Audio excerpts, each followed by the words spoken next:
Olá, aqui é o Padre Fabiano e hoje eu vou ser o teu catequista de Crisma. Tudo bem?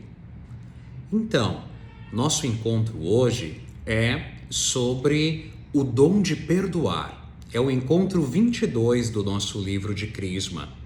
Vamos juntos? Vamos começar? Podemos pegar o nosso livro, então, da Crisma. Vamos lá no encontro 22.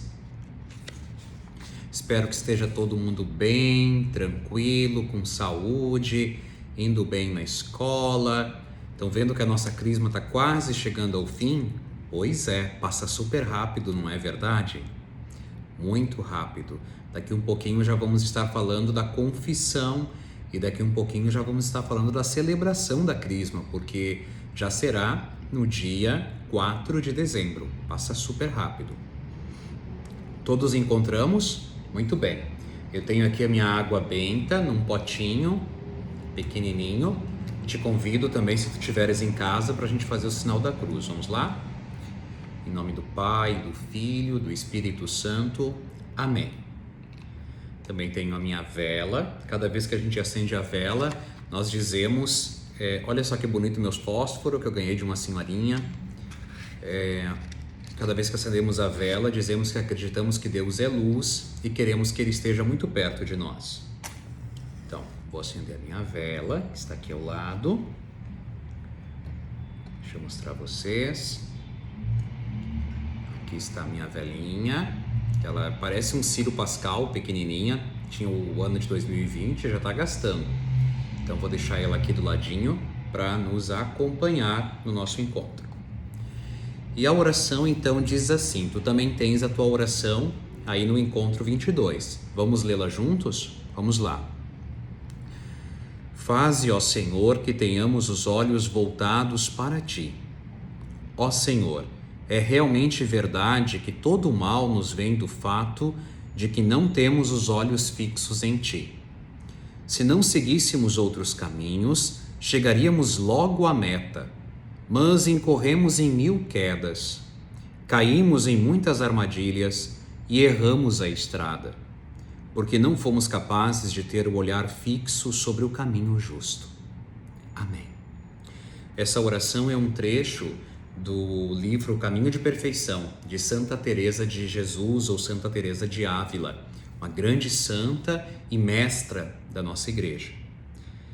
E agora nós vamos lá para o Evangelho de São João. Vamos pegar a nossa Bíblia, Evangelho de São João. Olha que a minha é toda marcadinha. No Evangelho de São João, no capítulo 8. Então vamos no Evangelho de São João, capítulo 8, versículos 3 a 11. Evangelho de São João, capítulo 8, versículos 3 a 11. Que o Senhor esteja convosco, Ele está no meio de nós. Proclamação do Evangelho, da Boa Notícia de nosso Senhor Jesus o Cristo, segundo João. Glória a vós, Senhor. Então, os escribas e os fariseus trouxeram uma mulher flagrada em adultério. Colocando-a no meio, disseram a Jesus: Mestre, esta mulher foi flagrada em adultério. Moisés na lei nos mandou apedrejar tais mulheres. E tu, o que dizes? Eles perguntavam isso para pô-lo à prova e ter motivo para acusá-lo. Jesus, porém, inclinando-se, começou a escrever com o dedo no chão.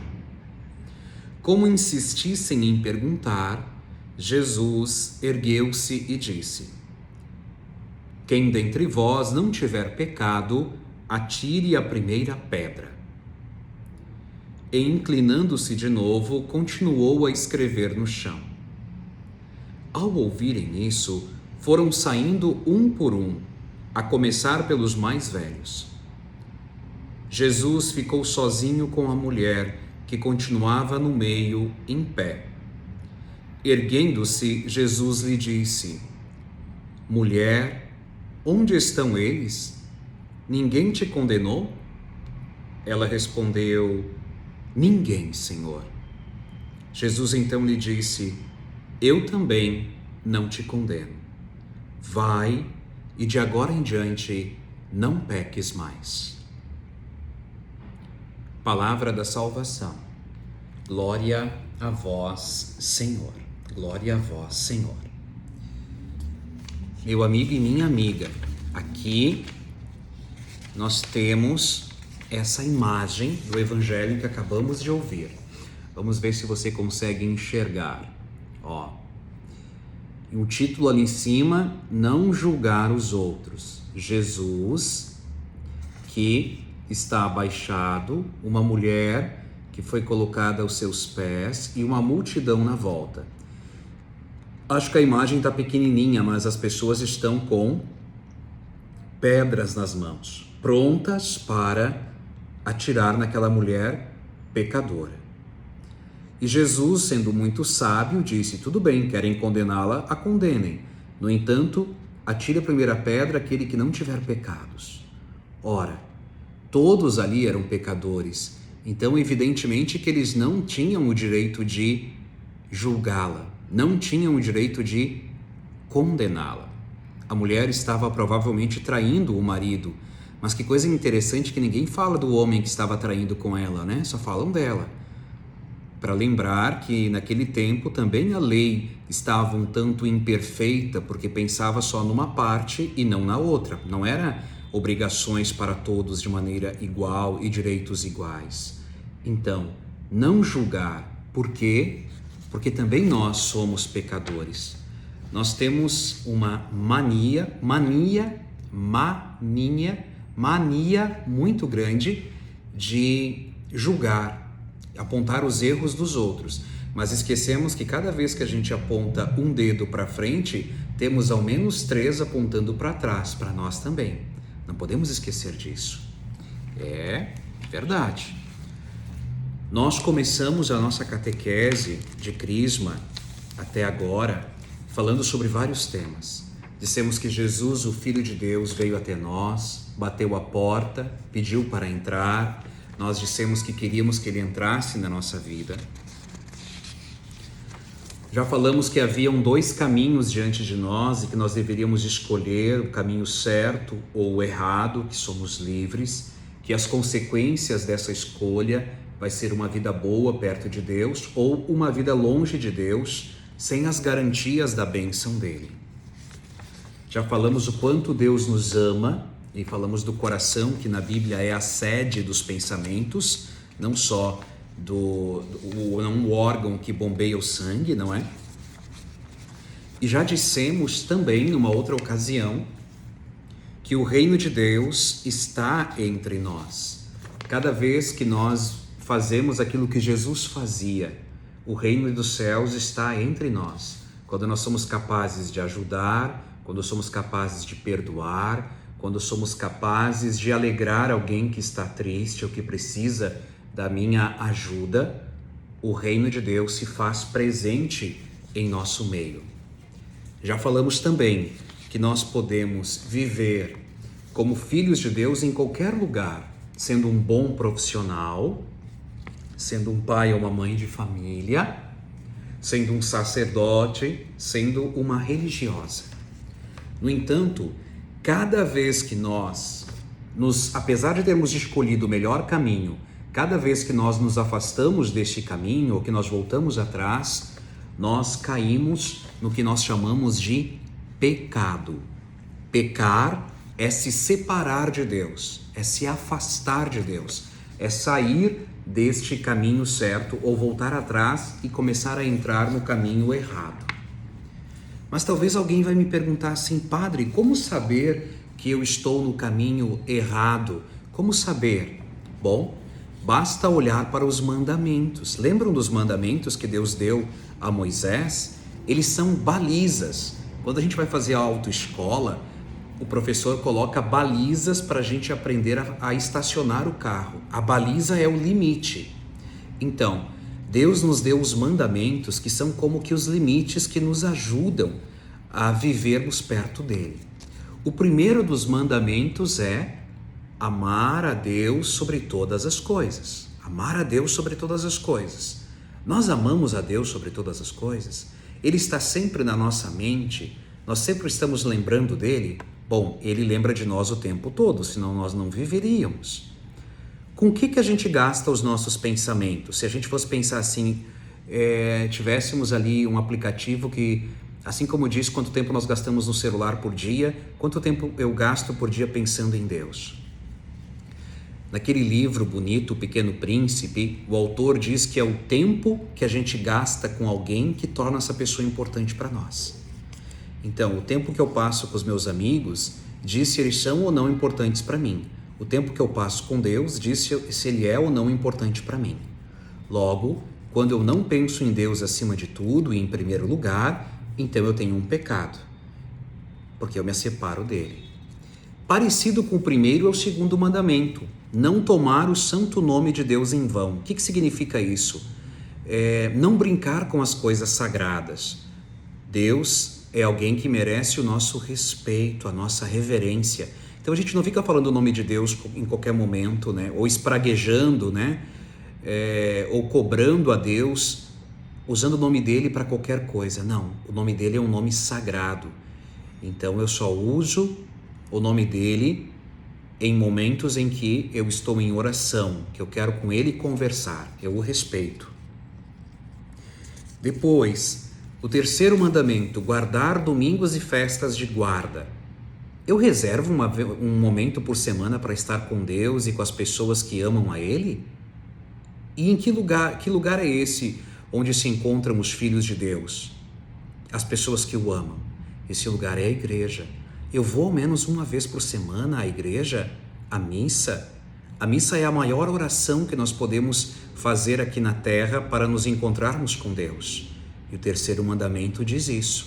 Um feriado religioso como o Natal, como a Páscoa, como o Corpus Christi, ou então como o dia de Nossa Senhora Aparecida, que foi esses dias, são feriados religiosos, dias em que nós nos encontramos com Deus. E para nós, cristãos católicos, todos os domingos do ano são importantes e mais algumas datas. Natal, bom, vamos começar. Primeiro do ano, que é o dia da Mãe de Deus, depois Sexta-feira Santa, depois Corpus Christi, depois 8 de dezembro, o dia de Nossa Senhora da Conceição. São dias santos de guarda, tão sagrados como o domingo. Mas tem alguns outros feriados religiosos, como o Dia das Crianças, por exemplo, e Dia de Nossa Senhora Aparecida, onde nós podemos também reservar um tempinho para pensar em Nossa Senhora. Aí vem o quarto mandamento, honrar pai e mãe. Eu amo e respeito os meus pais? Eu os ajudo, eu os compreendo? E aqueles que já são pais honram e amam os seus filhos? Se sim, então eu estou bem, estou tranquilo, estou na graça de Deus. Se não, significa que eu estou em pecado. Se eu os desobedeço, se eu brigo com eles, se eu não os compreendo, então nós temos um problema. Depois vem o quinto mandamento, não matar. Talvez alguém vai dizer assim, mas padre, eu não vou pegar uma arma e vou matar alguém. É verdade, é bem difícil isso acontecer. Mas existem outras maneiras de matarmos as pessoas. Por exemplo, quando nós mentimos, quando nós fazemos uma fofoca, quando nós divulgamos uma fake news sobre alguém, nós também podemos matar a imagem dessa pessoa. Então, olha que importante. E se nós fizemos isso, então nós estamos em pecado. O sexto mandamento, não pecar contra a castidade, ou seja, respeitar o nosso corpo humano, cuidar dele e não usar ele como se fosse um objeto, mas me respeitar, me cuidar, mesmo quando eu começo a namorar, respeitar a minha namorada ou meu namorado e não sair, como diz o pessoal por aí, pegando todo mundo ou trocando toda hora de relacionamento. Não, tenho um respeito, tenho um amor pelo outro e por mim mesmo. A gente não brinca com o coração das pessoas. Depois, o sétimo mandamento, não roubar. O direito à propriedade privada, direito a ter as minhas coisinhas. Claro, em primeiro lugar, eu mesmo, eu sou dono de mim mesmo, ou proprietário ou administrador do meu próprio corpo e da minha própria vida. Então, não roubar, não tirar as coisas dos outros, mas trabalhar de maneira justa para conseguir aquilo que eu mais necessito. E olha, às vezes a gente pode começar pegando a borracha, o lápis do outro, ou então um arquivo no computador ou a senha. Não. Respeitar as coisas que são das outras pessoas. 8º mandamento, não levantar falso testemunho. Aqui tem a ver com mentira. Por exemplo, contar uma fake news, inventar uma história sobre alguém que não é verdadeira e sair replicando ela nas redes sociais. Isso é um tipo de pecado, não levantar falso testemunho. A gente pode contar uma história e nunca mais eu vou conseguir voltar atrás para desfazer aquela história, especialmente as coisas da internet. Quando a gente joga uma foto, uma imagem, um vídeo, tem coisas que a gente não consegue buscar mais. E aí nós podemos fazer um mal imenso. O 9º mandamento diz de não desejar a mulher do próximo, mas também pode ser o homem do próximo, no sentido de que eu devo respeitar quem, por exemplo, já está namorando. Bom, se quer namorar com aquela pessoa, eu preciso conquistá-la, mas não ficar planejando uma maneira de terminar o namoro dela com a outra pessoa. Não. A minha estratégia é a estratégia de conquistar, não de destruir. Então, eu não fico desejando aquelas pessoas que já têm compromissos fixos, por exemplo, já estão casadas. Eu as respeito. Depois, não cobiçar as coisas alheias. Aqui tem a ver com o não roubar, mas está um pouco antes do roubar. Normalmente, antes de roubar, nós ficamos cobiçando, desejando. Como seria bom ter aquilo que o outro tem? E aí, de tanto pensar nisso, daqui a um pouco eu posso ir lá e tentar roubar.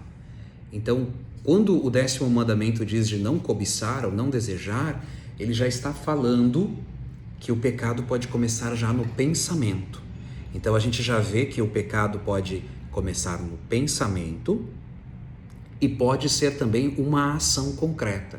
Eu fico desejando aquilo que é do outro, depois eu vou lá e roubo. Aí é uma ação concreta. Mas também existe uma outra forma de a gente saber se nós estamos perto de Deus ou não. E é olhando o que nós chamamos de pecados capitais. Olha aqui, o primeiro deles, a soberba. É aquela mania de sempre ter a medalha, de sempre ser o melhor, de sempre ser homenageado. Ou então, olha a imagem aqui embaixo, como se fosse um gatinho, uma pessoa pequena, mas que se imagina sempre um leão. Ou seja, imagina sempre que é superior aos outros. Eu sou bom, eu sou o melhor. Isso é uma pessoa soberba, que não respeita os outros, mas acha que só ela que tem valor. Isso é um problema. Isso pode gerar muitos outros pecados, como, por exemplo, achar que daí eu posso pegar qualquer coisa de todo mundo, que eu posso desrespeitar as regras, porque só penso em mim. Olha que se a gente olha por aí, a gente vê um monte de gente que é assim, bem soberbo, só pensa em si, não pensa nos deveres e nem nos direitos dos outros, só nos seus direitos. Um outro pecado capital, e aí o pecado capital é interessante de pensar nele, porque ele é um pecado cabeça, significa que ele gera muitos outros pecados. Olha aqui, avareza é aquela pessoa que nunca se contenta com o que tem, ela sempre quer ter mais dinheiro. A menininha aqui já tem 3 bonecas, aí chega uma outra criança perto dela, ela vai lá e abraça as bonecas e diz, são todas minhas, não são tuas. O avarento é aquele que sempre quer ter mais, nunca está satisfeito. Se ele tivesse um cartão de crédito sem limites, ele estaria sempre comprando. E sempre infeliz, porque a felicidade a gente não compra. Que coisa, né? Olha como é que estão relacionados. Normalmente alguém que é soberbo, normalmente alguém que é avarento também é irado. Olha a ira. A menina tá quase quebrando o computador ali. E o rapaz, tá saindo fumaça pelas orelhas dele, de tão bravo, tá louco para quebrar tudo. E a gente lembra que Jesus falou lá no Evangelho, felizes aqueles que têm um coração pacífico, têm um coração manso, humilde. E aqui a gente está vendo uma pessoa que é sempre irada, mal educada, quebra tudo se não for do jeito que ela quer. É um problema. Outro pecado capital é a luxúria. Tá vendo ali? Olha, o carinha que vai dormir com o computador do lado. Então, ele só sente prazer e alegria estarem conectado. Ele chega a dormir com o computador aberto ali, logo que acorda ele já vai lá e já publica e já verifica. Quer dizer, ele vive nas redes sociais, vive na internet, extrapola os limites, não consegue fazer mais nada a não ser isso. Ou então ali embaixo, a galera que está na festa e que só quer saber de festa. Ir à festa não tem nenhum problema. Agora, se eu só quero saber de festa, e se eu só consigo sorrir e me alegrar quando eu estou na festa, bom, então significa que tem alguma coisa errada dentro de mim. Eu preciso pensar um pouco. Não posso estar na festa o tempo inteiro. A vida não é só fazer festa. Eu tenho trabalho, estudo, família, pessoas que eu sou responsável. Então também é algo que eu preciso olhar, é uma baliza também. Se eu estou fazendo só isso, significa que tem algo errado. Um outro balizador, um outro sinal de que eu posso estar longe de Deus é a inveja. Esse aqui é muito comum, né? Olha, os dois têm computador, estão trabalhando, mas um está cuidando do outro, né? Tem inveja do outro. Quer saber o que o outro está fazendo, sempre, sempre, sempre. Ou a menina ali embaixo, que ela tem um pirulito igual a outra, mas porque a outra tem um pirulito, ela está mais interessada no pirulito da outra do que no dela, sendo que ela também tem. Ou então o que é o pior, ali embaixo, né? Duas amigas conversando e uma contando para a outra, bem faceira, bem contente que conseguiu comprar uma casa. E a outra, ao invés de se alegrar com ela, já diz: pois é, amiga, que pena que a tua casa é muito pequena, né? Que coisa que a tua casa é muito pequena. Um invejoso não consegue ter amigos, porque ele está sempre preocupado em ter aquilo que os outros têm. Está sempre preocupado em ter o que os outros têm e nunca está feliz com o que tem. E um outro indicador de que pode ter alguma coisa errada na minha vida é a preguiça. Olha, a preguiça me impede de curtir a vida, de estar com os amigos, de ajudar as pessoas. Eu fico ali pensando só em mim, comendo e jogando e fazendo as minhas coisas e basta. E não penso nos outros.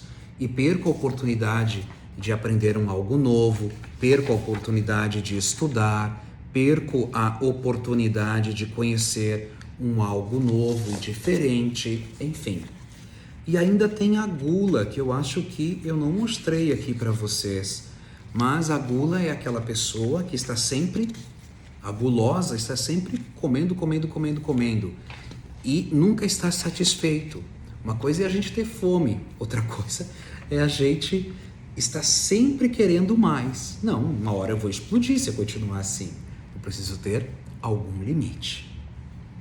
Veja, essas são os sinais que nos ajudam a sabermos se nós estamos no caminho certo ou se nós estamos nos afastando do caminho correto. Então, muito importante a gente pensar sobre isso.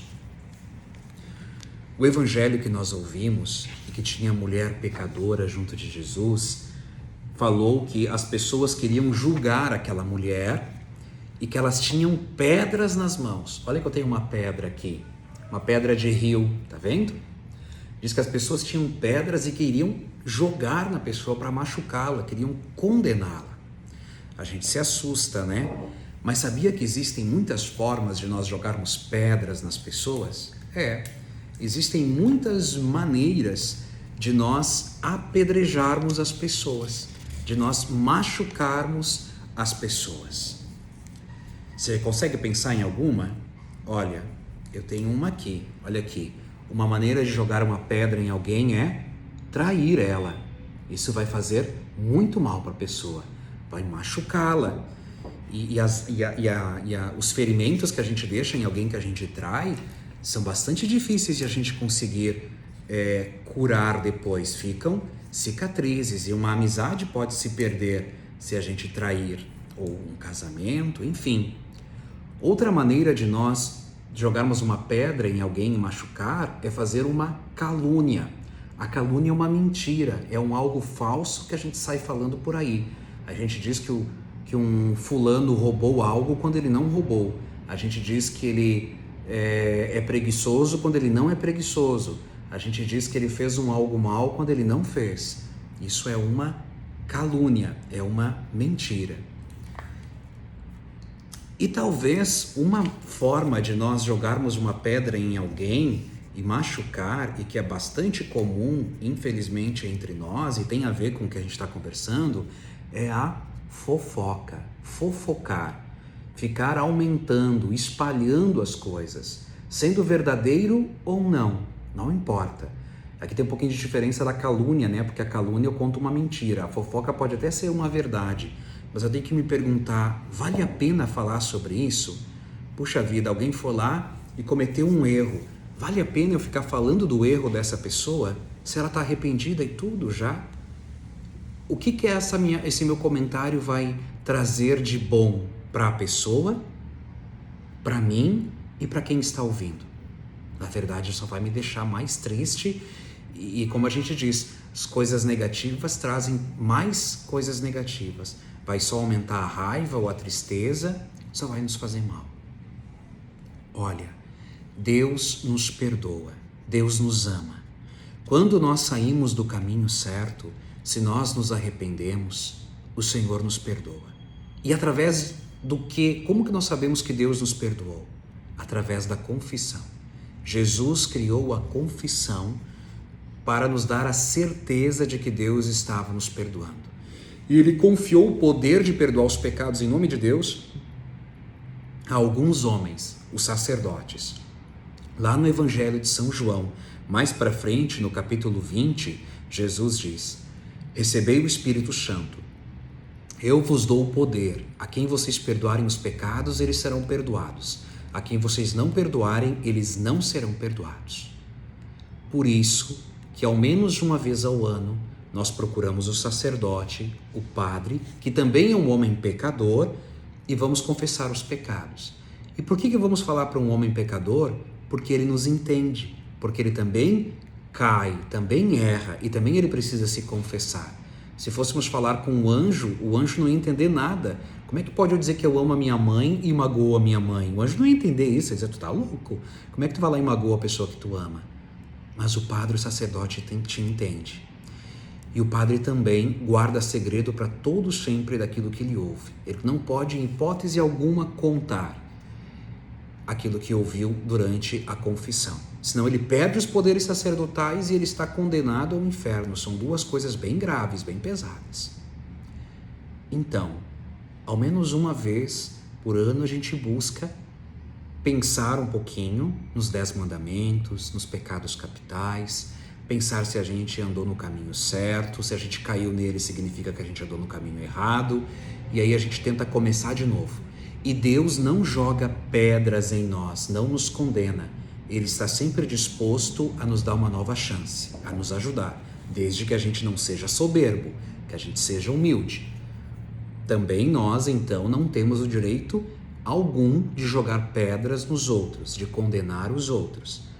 Claro que se alguém infringir uma lei, será condenado pelo juiz, que é constituído para isso, e irá pagar uma pena.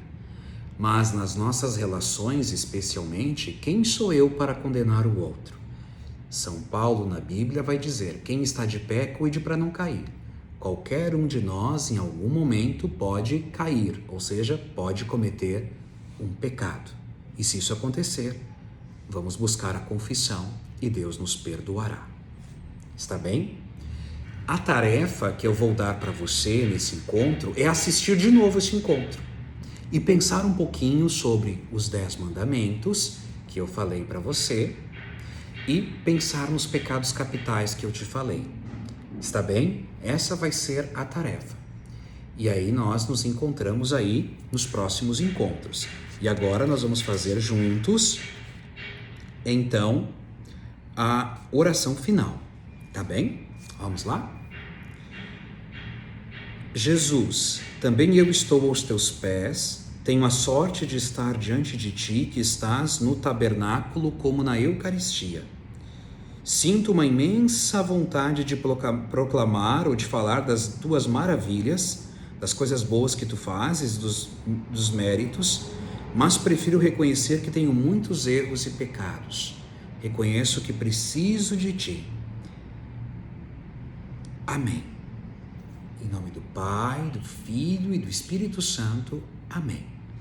Então tá, valeu pessoal, um grande abraço e até o próximo encontro. E daqui uns dias vai ser a nossa confissão, hein? Aí nós vamos poder pensar através do encontro de hoje. Tchau, tchau.